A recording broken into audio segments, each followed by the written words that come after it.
আসসালামু আলাইকুম ওয়া রাহমাতুল্লাহি ওয়া বারাকাতুহু।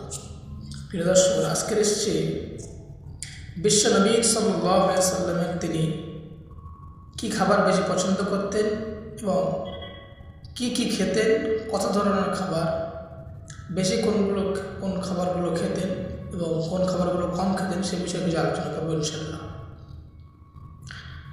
দেখেন, রাসূল কারীম সাল্লাল্লাহু আলাইহি সাল্লাম মোটামুটি 3 ধরনের খাবার খেতেন। বেশিরভাগ সাধারণত বা সহজাত খাবার যা তিনি নিয়মিত খেতেন। এর মধ্যে ছিল খেজুর, দুধ, গোশত আর লাউ। যবে ছাতু ও বার্লি দিয়ে তৈরি রুটি খেত। আব্দুল্লাহ ইবনে সালাম রাদিয়াল্লাহু তাআলা আনহু তিনি বর্ণনা করেন, আমি রাসূল কারীম সাল্লাল্লাহু আলাইহি সাল্লামকে বার্লির এক টুকরো রুটির উপর একটি খেজুর রাখতে দেখেছি এবং তারপর তিনি বলেন, এটাই সালন মশলা। অর্থাৎ নবী করিম সাল্লাল্লাহু আলাইহি সাল্লাম বার্লির রুটির উপরে খেজুর রেখে খেতেন।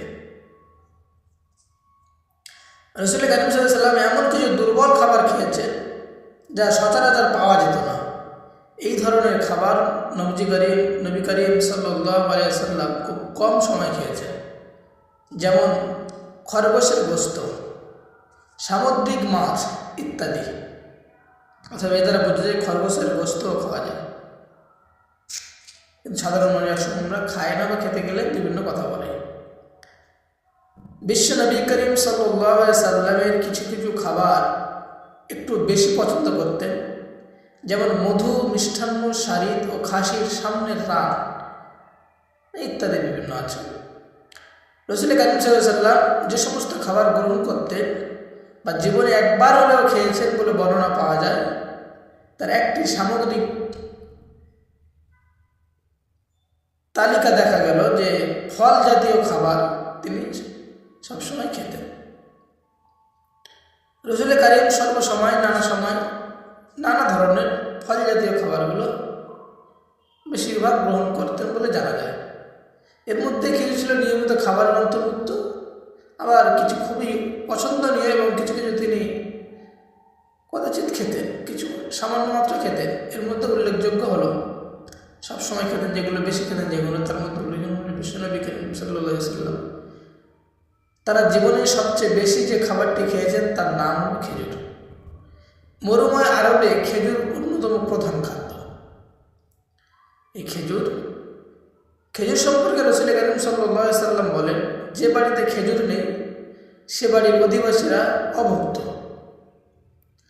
অর্থাৎ খেজুর ছাড়া যেন আরবদের ক্ষুধায় নিমিত্ত হতো না। খেজুর থাকলে অন্যভাবে বলা যায় যে যার বাড়িতে খেজুর থাকতো না তার বাড়িতে অত্যন্ত খেজুর থাকতো। সুতরাং যার ঘরে খেজুর ছিল না বুঝতে হতো তার ঘরে কোনো খাবার নেই, কারণ খেজুরে রয়েছে বহুমুখী পুষ্টি ও ঔষধি গুণ। এটি শরীরের ক্যালসিয়াম, আয়রন ও ভিটামিনের চাহিদা মেটানোর পাশাপাশি পানির শূন্যতা পূরণেও সহায়তা করে এবং বাড়তি চর্বি ও কোলেস্টেরল না থাকায় খেজুর খেলে বাড়তি ওজন হয় না। খেজুর যেমন ক্ষুধা মেটে, তেমনি এই আঁটি চুষলে তৃষ্ণাও নিবারণ হয়। রাসূল সাল্লাল্লাহু আলাইহি সাল্লাম সন্তান প্রসবের পর প্রসূতি মাকে খেজুর খাওয়ার পরামর্শ দিতেন এবং নবজাতকের মুখে তাহানিক বা খেজুরের থেতলানো টুকরো তুলে দিতেন। আরও বিভিন্ন তিনি খেতেন, কিশমিশ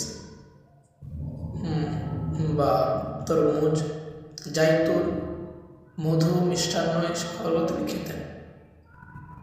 আজকে এতটুকু বললাম, আবার পরে আল্লাহ যদি কোনোদিন আপনাদের সামনে নিয়ে আসে, পরের ভিডিওতে ইনশাআল্লাহ আবার কী খেতেন, বেশি খেতেন সে বিষয়ে বিভিন্ন আলোচনা করব।